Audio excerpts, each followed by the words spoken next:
Greetings, gamer guys and gals. Welcome to part 18 of my Let's Play Fire Emblem 5, Thracia 776. In today's episode, we are going to be dealing with a new chapter. This one's kind of a difficult one. And let's see, I think it doesn't matter which one we put her on. We're going to put Asbel here.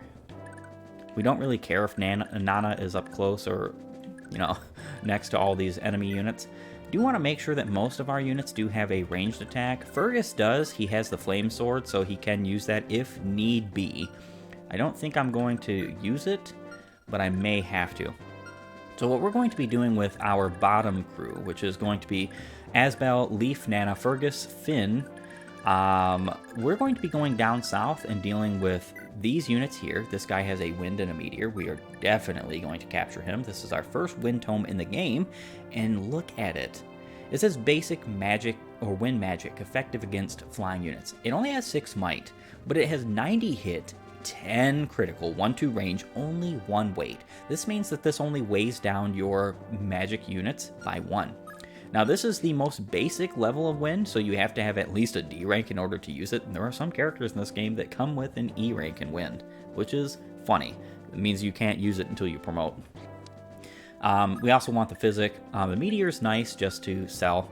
But really, the reason why we're going to be having our units go down is because we don't want these Draco Knights, who all have Killer Lances, to move up and attack Ocean and Callion or Karen, who are going to be flying over this mountain, because we only have 5 Crusader Scrolls. So that's just how that works. We're going to go ahead and save here. And go to deploy. I do believe we have everything we need. Just take a once over, making sure. Everybody does have a scroll, which is very nice. Everybody has a scroll that needs it, and everybody has 1-2 range. And as you will also see, we are having the Wrath manual on Nana. So we want Nana to learn Wrath. There's a couple of units in this game that really do well with Wrath in the strategy I'm going to be using with her particularly. But because of her Earth Sword and how strong it is, both ranged and up close, Wrath basically means that on enemy phase, she can tank an army of units as long as she does not get one shot. And of course, we're going to be leveling her up more and more. One of the reasons why we've been keeping the Sed scroll and the Hawar scroll on her is because we want her strength and magic to increase. Now, it's been an uphill battle, and unfortunately, because of her bad growths in both of those, she's not likely to grow them very often. I would like her to probably receive maybe 3 more points in both, like by the end of the game. I know that sounds like not a lot, but it is enough, especially when you're banking on Wrath. Yep, we're just going to make sure we saved. We're going to go to deploy and start. Chapter 9, The Banner of Njorn.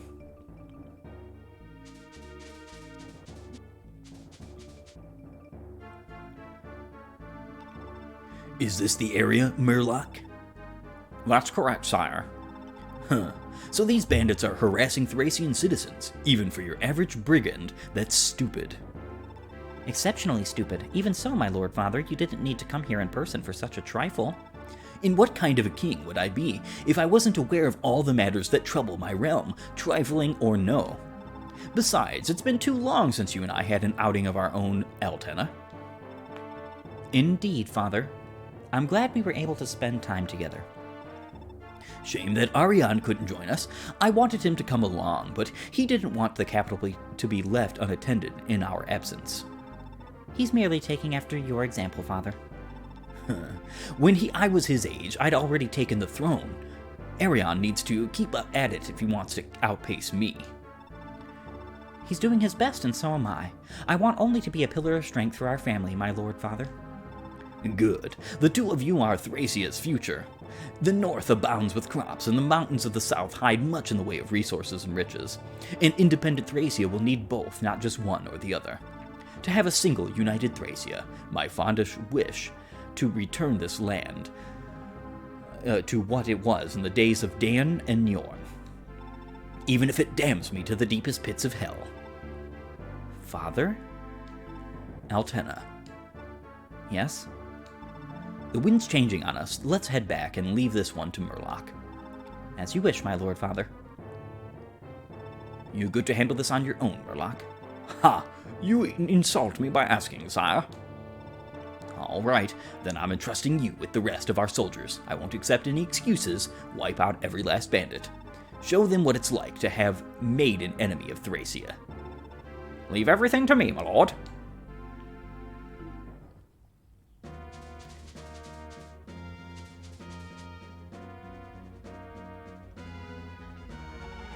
My lord father, it's the Thracian army. They are flooding in from the south. So Trevant has finally noticed us. A pox on it all.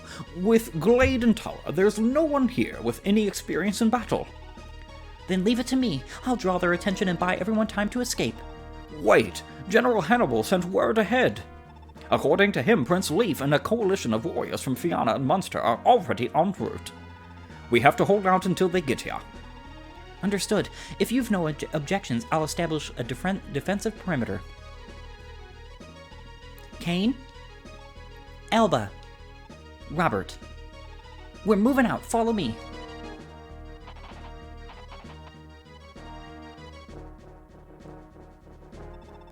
The villa is just ahead, Prince Leif. Is something amiss? Those soldiers moving about, are they Duke Doria's troops? Blast! Take a closer look at their armor, Prince Leif. That's the Thracian army. What? Wasn't this villa supposed to be under the protection of General Hannibal? Perhaps Thracia finally learned of their presence.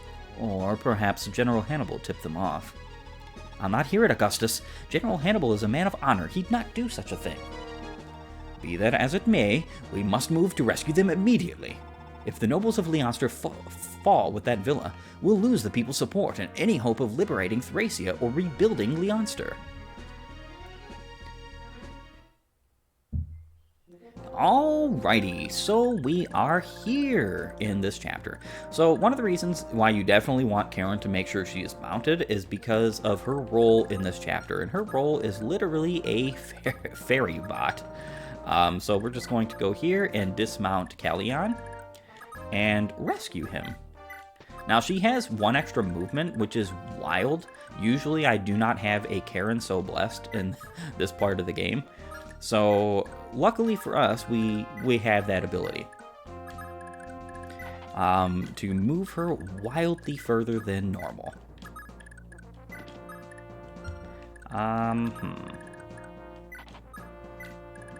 Alright, so Fergus, go right here. Alrighty, so we have 4 new units to talk about. Now, before we go ahead and talk about them, I did want to say or make mention that we do have an armory of supply in a house here we're going to be visiting, as well as that we have a vendor, a house, and the arena we're definitely going to be visiting. Now, we don't need much money because we've already gotten quite a bit of it from over the last couple of chapters, but we are going to need a decent fair bit because we are going to be buying some stuff at this vendor. I don't think there's anything worthwhile in the armory, and being very honest, if I were any of y'all who would be watching this, I kind of don't recommend buying weapons from the armory ever. Literally ever. There are going to be times where the vendor and buying weapons from that is useful, like magic weapons, but otherwise, nah, it's just not. Now, let's go ahead and start off with Selphina. Selphina, she is a gloriously awesome unit, and comes with pretty decent bases. She's a bow knight with a master seal that we're definitely going to be giving over to one of our units who needs promotion, i.e. Safi, most likely. Now, she only has a Fallout critical modifier of 1, which isn't that great, but she's not a critical character, so it doesn't matter that much. Her growths are so. They look almost identical to Nana's. Like, I want to say they're very close to being similar. 50% HP, 25% strength, 10% magic, 40% skill, 35% speed, 55% luck, 15% defense, 10% con, 1% movement. In fact, I want to check something right now. I want to see. 55, 25, 10. Wow, they have the exact same growths. You know, I've never noticed that before. They have the exact same growths, literally to a T. That's pretty wild. So yeah, she has kind of so-so growths. Her strength is not that great. However, it kind of doesn't matter. There are means that you can give her to increase her strength growth. Even if you don't, she gets her hands on a busted weapon in this game. And I mean busted. It is the best weapon in this game if it wasn't for the fact that it's only 2 range. And we're talking about the Brave Bow here. We'll see this soon. The Brave Bow has probably the best statistics in the game from all the weapons in-game, literally. And she comes with B rank and bows, so she gets to use that right away. Also, as you can probably tell here, she doesn't have swords. Even dismounted, she gets to use bows regardless. This is one of the reasons why I love using this unit, because regardless of whether she's inside or outdoors, she can make good use of her bows and movement together. So bows indoors or bows and movement outdoors. Of course, she's not going to be as good indoors as a trained Tanya or Ronan because they will have more movement, Ronan especially so. And it's also likely that they could have better combat in a way, but I will say this. There's 2 things that totally salvage her combat regardless of whether or not Tanya and Ronan are trained, and that is the fact that she comes with a cost and B rank in bows. So if users' attack speed and HP are higher than the enemies, adds 1 round of combat. We've been over this many times. It's a great skill on Dagdar. It's not really a great skill on Selphina. It is useful because she will never see combat unless you attack a 1-2 range enemy or a 2 range enemy also with her.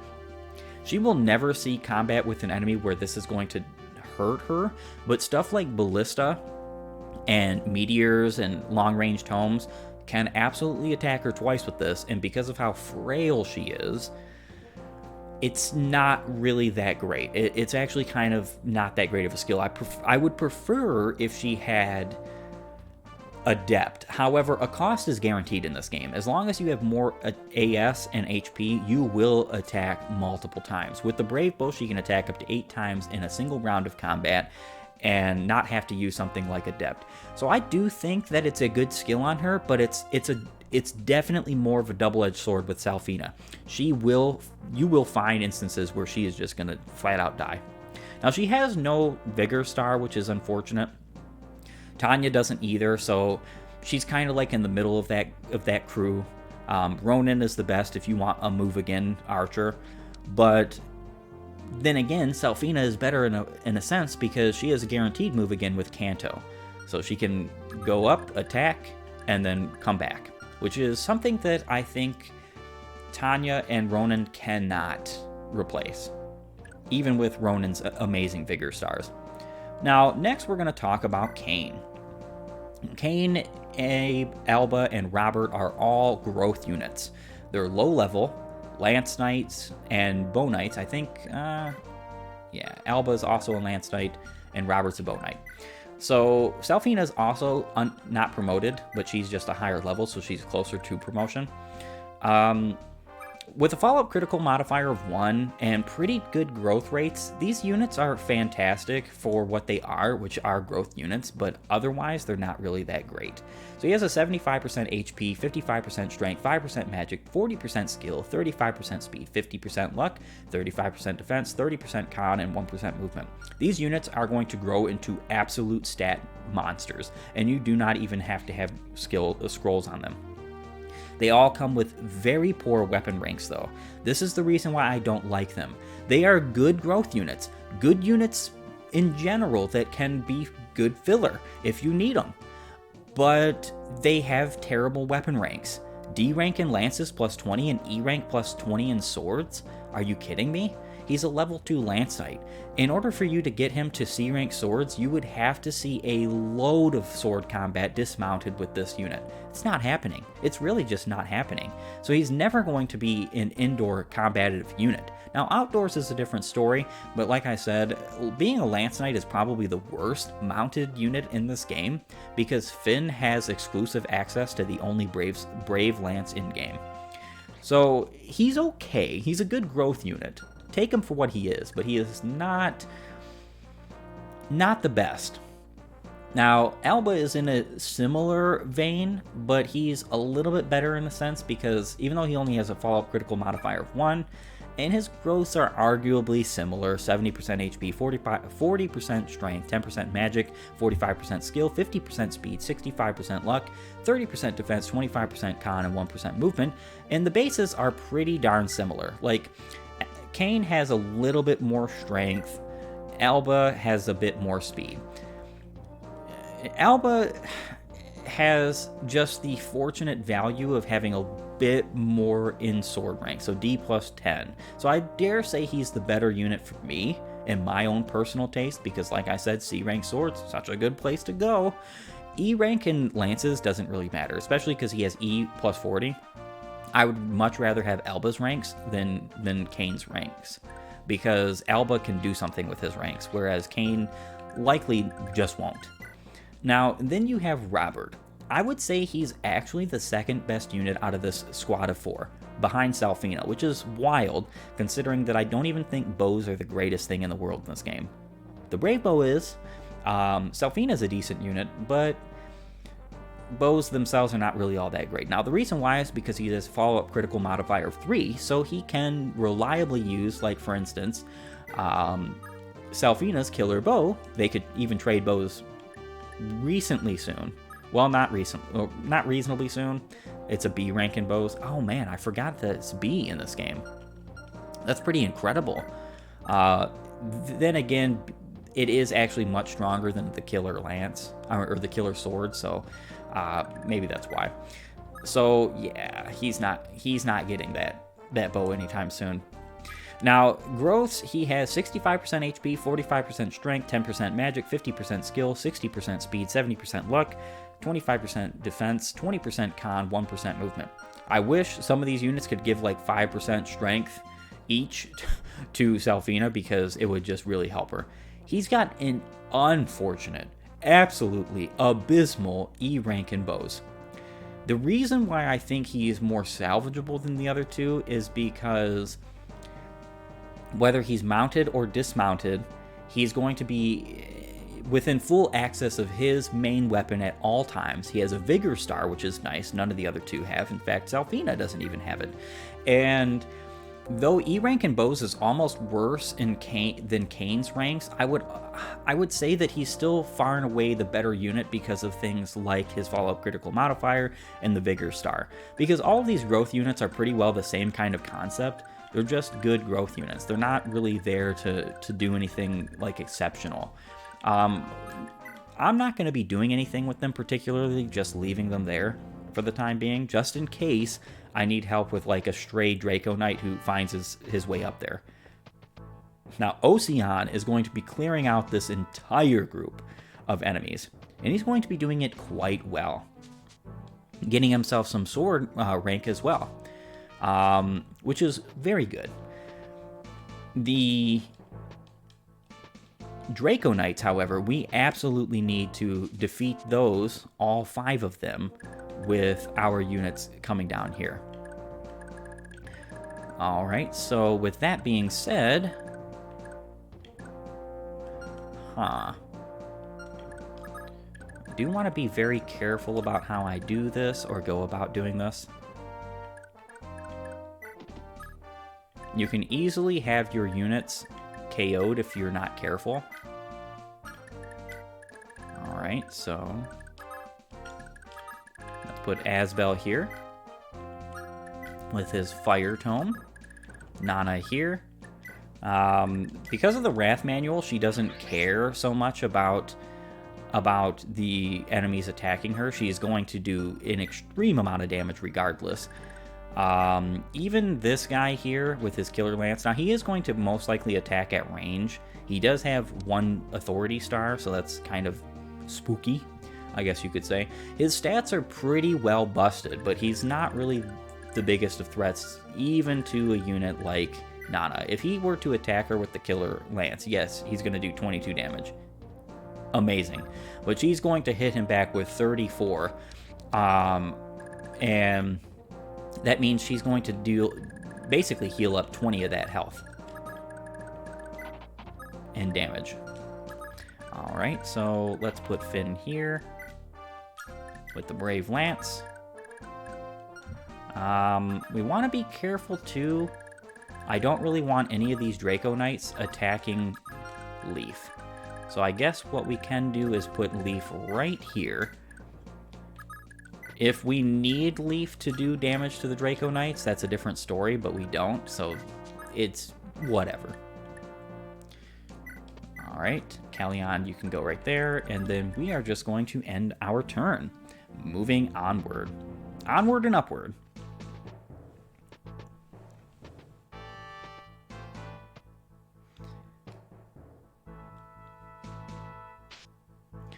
Alright.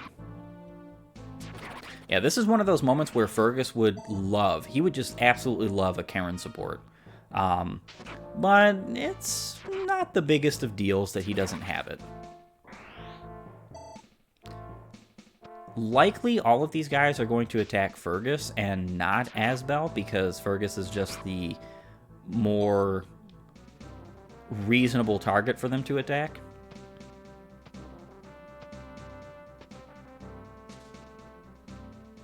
Alright.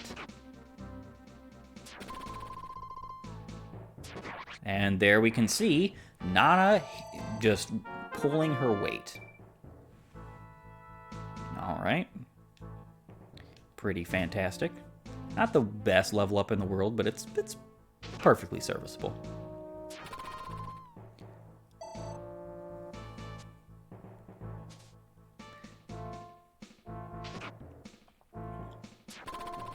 And we can really kind of see the effectiveness of Wrath and being able to use Wrath with something like the Earth Sword. There are a couple other units in this game who do use Wrath in this manner equally, so it's not like you can't use other units for this.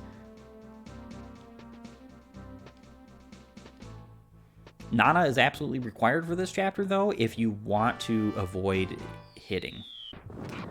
I put Leaf in the range of that meteor user, specifically with the hope that he would be attacked. You're no common bandit. What's going on here? And who'd he attack? Fergus? That's pretty wild. Yeah, whatever we do, we have to take care of all three of these guys this turn. So that's just a no-brainer, if you would. Let's see, Murloc. We're not doubling there. Well, let's see. We could try Graph Caliber. We're not even doubling there, so we are one-hit KOing, though. Let's go ahead and do it. One-hit KO. Forgive me, King Travant, your majesty. Goodbye, Murloc. And hello, experience points. Wow, Asbel has gotten well, that was luck he actually got that level up, but he's gotten a very large amount of defense this run. You never see this. Never. He has a 10% defense growth. This is just wild. He doesn't even have that good of a defense bonus from his promotion. Alright, so we are going to attack here with Leaf just to get this guy out of here.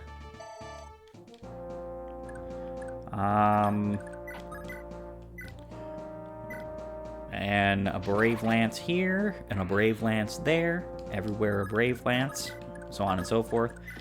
I don't really want to capture that guy yet. No. Flame Sword. Yeah, we had to do this in order to take him out, because Nana couldn't reach.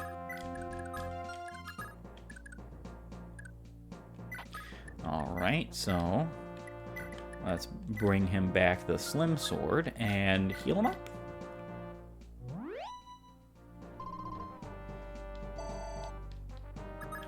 Yeah, trade strats are such a good thing in Fire Emblem. Alright, so what we're going to do is go right here and mount and talk to Selphina with Callion. Lady Selphina, I've made it back. Oh, my dear Callion, Thank you for all that you've done. Think nothing of it, milady. Would that I could have done more. I must double my training if I am to become as strong a knight as Sir Glade sometime in my natural life. I want only to aid Prince Leaf, but all I've learned in his service so far is just how powerless I truly am. Don't let your impatience cloud your judgment. You won't be of any use to him dead. The time to grant you your inheritance may have come more quickly than I'd thought. What is... This is a fine blade, milady, but where? Your mother entrusted this to me. It's known as the Paragon Sword. She bade me give it to you when you had grown into a worthy knight. Mother? She passed from this world far too young, taken by illness, a tragedy if ever there was one, that. This very blade was a favorite of your father's, and he wielded it right up until the day he died honorably in battle. So this was father's own blade? One that he wielded in service of House Leonster? This is your birthright, Callion. Use it with great care. Yes, I will. Thank you, Lady Selphina. And we get the Paragon Sword. One of the most busted weapons in this entire game, and the reason why that is because it is an E rank sword. Now, it's got pretty bad statistics, if you want to count them. 65 hit, 9 might, 0 crit, 1 range, 9 weight. It's not terrible. It's definitely better than something like an iron sword or whatever. It gives Paragon and gives plus 5 defense. So while you have this equipped, you have plus 5 defense. Amazing. And it also gives the Paragon skill as a weapon skill as you have it equipped. This is awesome, because on Paragon mode, this means you have quadruple experience points. There is this wild thing you can do where you can give somebody... Well, no, you can't really give somebody the Paragon skill on Paragon mode and equip the Paragon sword. I don't think that octuples your experience points. That would be cool. I'm gonna have to try that out one of these days. I really am. However, one thing I will say is this is a fantastic weapon. It's an E rank sword. Anybody who can use swords can use this. So the way I love using this sword is actually giving it over to Laura or Lithus, depending on who I'm wanting to train. Specifically, I'm going to be training Laura over the next coming chapters, so I'm going to be giving it to her. So she's going to have quadruple experience points as well as plus 5 defense, which really buffs her survivability. Really does. We can go to the armory. Okay, no, that's not the armory. Here it is. I'll show you what they have here. It's nothing important. It's just regular old weapons. Iron lance, steel lance, slim lance, iron bow. The only one that's kind of interesting would be a slim lance. I would halfway say this is a good buy for someone like Karen to have, especially because, like, even the short lance, which I think is the weakest lance that she can wield right now, and the lightest lance she can wield right now, is still 2 weight heavier. It's not that big a deal because she has 7 con at this moment, but if that matters to you, I would dare say it's worth the hassle. You folks friends of the people in that villa? I went hunting once and found this in the mountains behind my house. It must have been written on fine vellum to have lasted this long. From all the calligraphy, I figured it's gotta have something to do with those well-to-do folk that lived up in the villa. You look to be helping them already.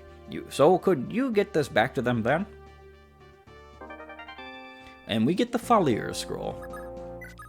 And this is an amazing scroll. Blocks criticals, modifies growth, strength, and magic plus 5%, skill and speed plus 10%. Very awesome scroll. Just straight up bonus. Alongside the Balder scroll, the Faller scroll, and the Nair scroll are some of my favorites in this game, just because of what they give.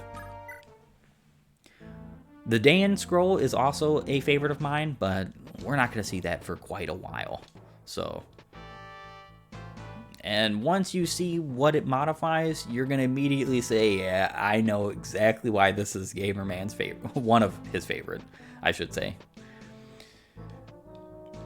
It is super unfortunate, very bad, I would say, that Draco Knight decided to fly up and to the left. We're going to have to deal with him. Hopefully we can over the next couple of turns without having to worry about any of our weaker units dying from him. Now, like I said, we are going to be visiting the arena because that's just a wonderful thing to do. First and foremost, we're going to KO both of... Obviously, we're not going to use the graph caliber.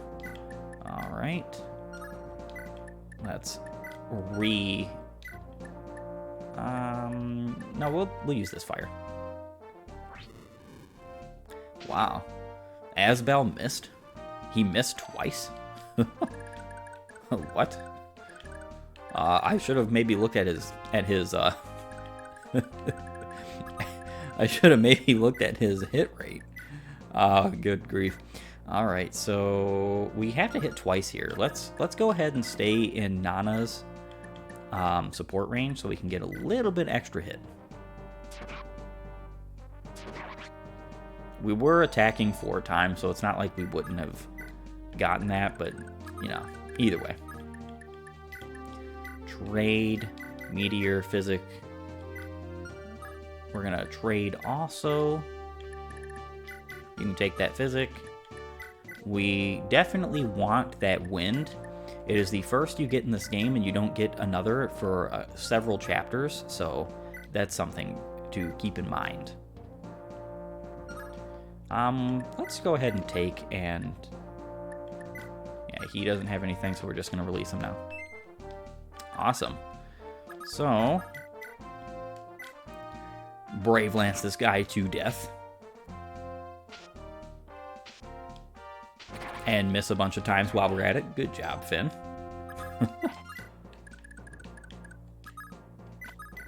And Earth Sword. So we're going to attack twice here. That's nice. It's actually a really cool thing that Nana and Finn, or Nana and Leaf, support each other. I very much so enjoy that, especially because they're both basically in love with one another. And that's something that I appreciate, that this story, this game does. Alright, so we're going to be able to get out in the next turn. Okay, this Draco Knight is going to be very annoying, potentially, but we do have means of dealing with him. And we just have all of these guys left. So typically I leave them only until like the last moments, and then I'll escape with them if I don't need them to help out. I do have this Draco Knight here, so I might need some like bow help, potentially. We'll see. Hopefully I can just take him out with Karen. She should be able to. I mean, she only has a 14 attack with this weapon. Let's see, 14. Yeah, she's only doing 5 times 2. That's actually not that great. All right, so we'll definitely see what we're going to do there. And we can speed up the movement of the enemies, which we're going to do during the long enemy phases just by holding down the A button, which is pretty cool. I appreciate that.